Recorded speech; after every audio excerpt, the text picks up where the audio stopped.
Hello, my dear Virgo. Welcome back sa ating YouTube channel.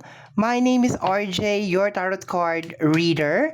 At ang gagawin natin ngayon, my dear, is ang iyong second half of April. This is from April 16 hanggang sa katapusan. And this is a general reading. Reminder, paalala lamang po na ang gagawin natin ngayon ay general reading.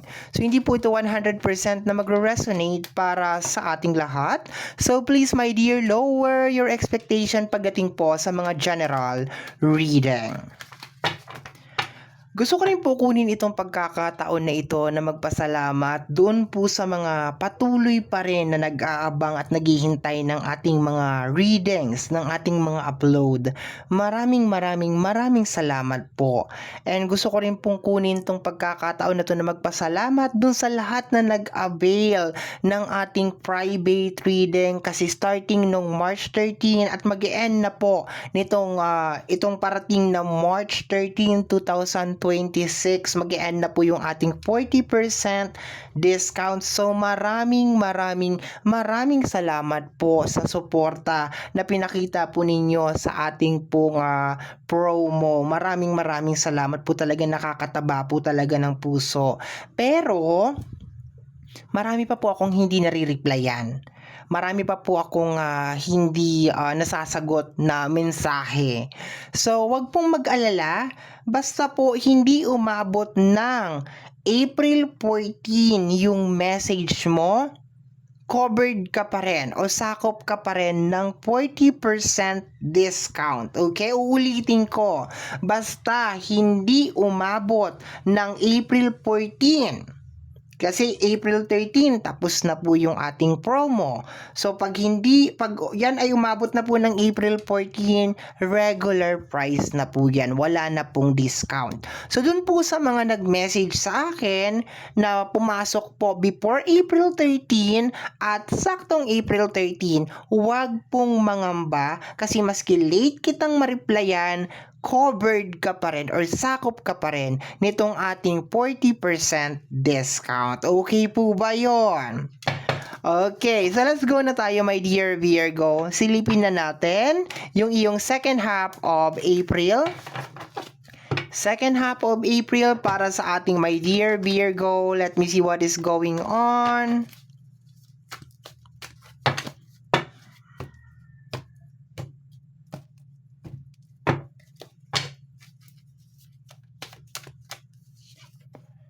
Eight of Pentacles. Okay. Ang una ko nakuha na energy is more on upgrade, my dear. Okay, upgrade lalo na sa usapin ng pinansyal. So, everything na lumalabas yan, lalo na pag unang card siya, siguradong nakakapagod to. Like, talagang nakaka-haggard talaga yung energy nito, my dear. Pero, di ba, wala namang masama kung tayo ay ma-haggard, kung tayo ay mapapagod, as long as merong patutunguhan. Walang masama doon, di ba? Wala namang masama kung tayo ma-haggard, mapapagod, at kung ano-ano pa mangyayari sa atin. Basta, ito ay merong patutunguhan. So, expected mo yan, my dear Virgo. Second half of April, Eight of Pentacles. This is more on upgrade, okay? Improvement na may kinalaman sa iyong work, sa iyong kaperahan, sa iyong kadatungan. Very nice, my dear. Ang ganda ng energy, okay? So, let me see. Next card tayo is the energy of the Ace of Swords. Change, my dear, okay?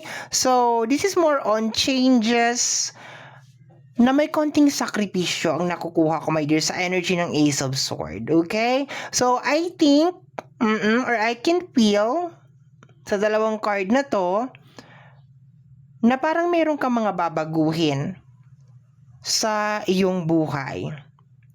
Possible na dapat matagal mo na itong ginawa pero parang wala kang lakas ng loob or baka hindi mo alam kung paano mo gagawin. Pero second half of April, big change ang mangyayari, my dear. Okay? So, doble pagod. pagod na pisikal at saka pagod ng emosyonal, my dear. Kasi hindi madali ang gumawa ng mga cut-off sa energy ng Ace of Sword, na mga changes, na mga sakripisyo, hindi madali yan, my dear. Lalo na kung ang involved ay yung mga tao na naging parte na talaga ng ating buhay. So, hindi madali, my dear, ang energy ng second half of April. Ang maganda lang dito, my dear, is improvement, upgrade na may kinalaman sa iyong buhay, lalo na sa usapin ng pera. Okay? So, tingnan natin.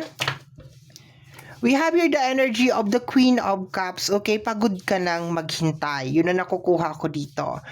Kung meron man mga tao, my dear, na nangako sa'yo, okay, and hanggang ngayon hindi pa rin natutupad yung pangako na yon, eto na yung panahon na bibitaw ka ng kumapit sa pangako na yon. Hindi ka na aasa, hindi ka na maghihintay dito sa kung ano man tong pinangako sa iyo, my dear. Okay, yun na nakukuha ko.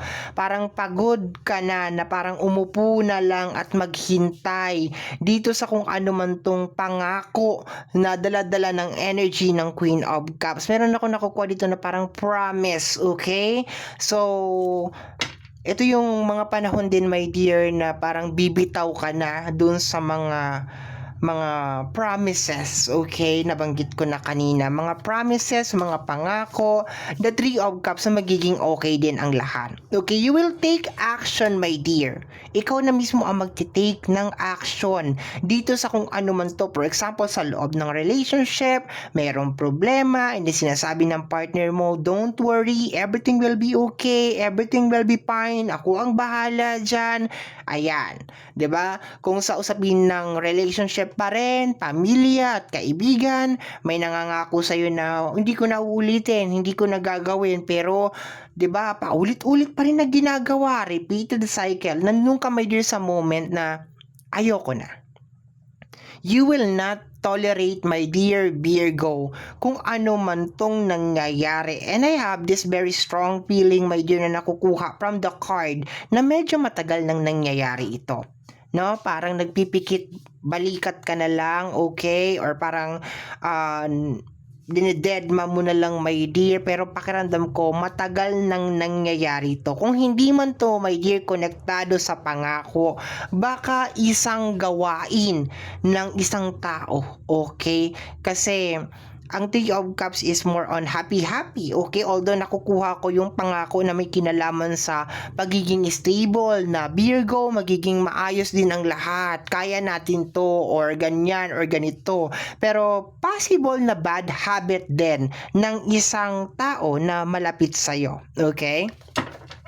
So, sa madaling salita, yung energy is more on parang iaano mo yung focus mo at saka yung energy mo doon sa mga bagay na kapaki-pakinabang, or meron talagang bunga, or meron talagang magiging result. Yun na nakukuha ko, my dear.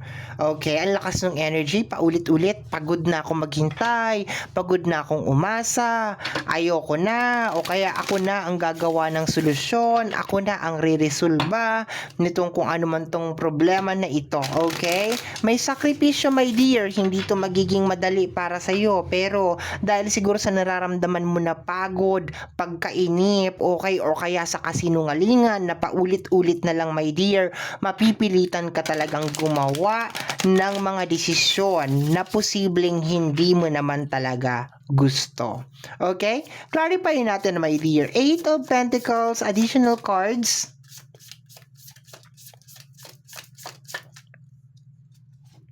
The Ten of Pentacles. Okay. May kinalaman sa relationship, may kinalaman sa tahanan, okay? Improvement, okay? Alam mo, maganda yung nakukuha ko dito eh. Posibleng meron mga renovation ng bahay, parang meron mga ipapaayos, yun ang nakukuha ko dito. Yung mga kulang, kung dati umaasa ka sa kung kanino man na siya ang magpupuno, ikaw na mismo, my dear, ang gagawa nitong mga kulang na ito, okay? It's more on tahanan, yung energy ng ating first row. It's more on pagto-troubleshoot, my dear. Pagpro-provide doon sa mga wala. Hindi pagsandal sa mga pangako at mga hindi stable na energy ng mga tao, yun ang nakukuha ko dito, my dear. Parang sinasabi mo dito sa first row natin, kaya ko tong mag-isa at kakayanin ko to, hindi kita kailangan. Parang ganun ang nakukuha ko, my dear. Ang lakas ng energy ng 10 of Diamonds at saka ng 8 of Pentacles na parang kinakaya mo to. Gagawin mo to kasi ito yung nararapat at ito yung dapat matagal ng ginawa. Dapat matagal na ito. Okay? Dahil meron kang parang hinihintay. Hindi ko alam kung hinihintay mo ba na magbago or hinihintay mo ba na tuparin yung pangako. Kung ano man yan. Yung waiting na energy, my dear, ang nagpatagal nito. Pero I think wala ka ng pasensya para hintayin pa kung ano man tong bagay na ito. Ikaw na mismo ang kikilos. Ikaw na mismo ang gagawa ng paraan. Okay, let me see, my dear. Next card. We have here the energy of the Ace of Pentacles. Okay, this is going to be a big transformation, my dear. Okay, yung iba sa inyo posibleng magi-start ng business, magi-start ng panibagong trabaho. Okay, napakaganda nito, no?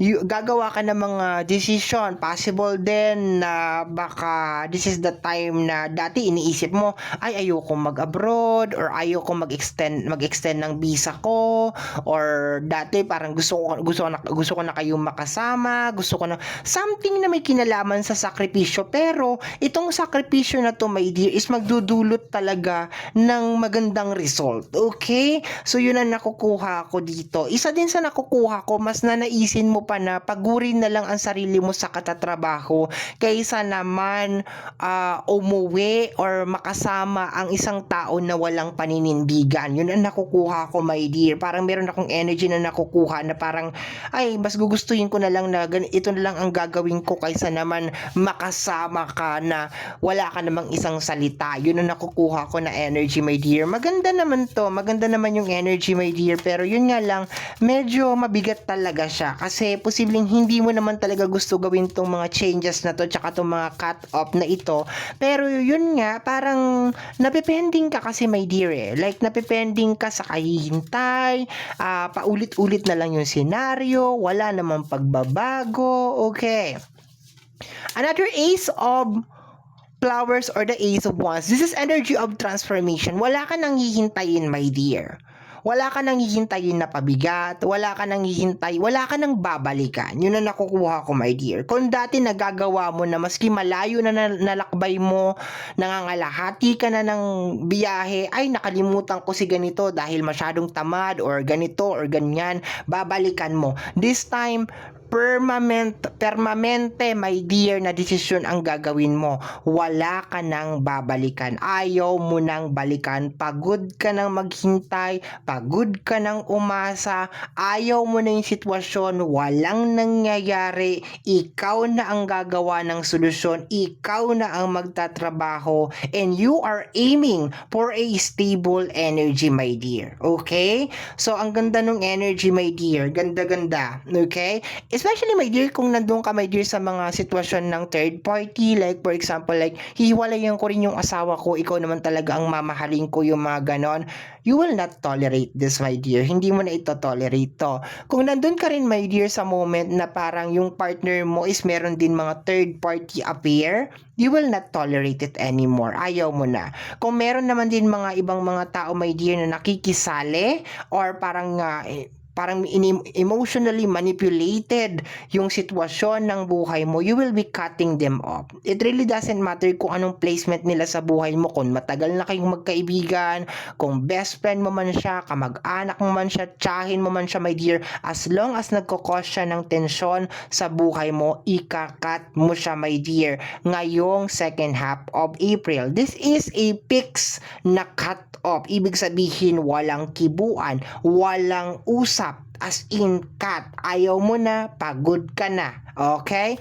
Last card natin, my dear Virgo, we have here The Four of Cups. Matagal mo na tong kinikimkim, my dear. Meron kang something na parang matagal mo nang tinitiis na nangyayari sa buhay mo. And pwede ako magsabi ng maraming example, pero doon na lang tayo, my dear, sa highlight or doon sa pinaka-keywords. Matagal mo na tong tinitiis. At posibleng kung hindi mo to tolerate, everything is okay sa mga oras na to. Ibig sabihin, okay na lahat sa mga oras na to. Pero dahil tolerate mo, binigyan mo ng second chance, hinintay mo, naniwala ka, kaya ito ang nangyari ngayon, mas napatagal. At worse, baka lalong lumala pa yung sitwasyon.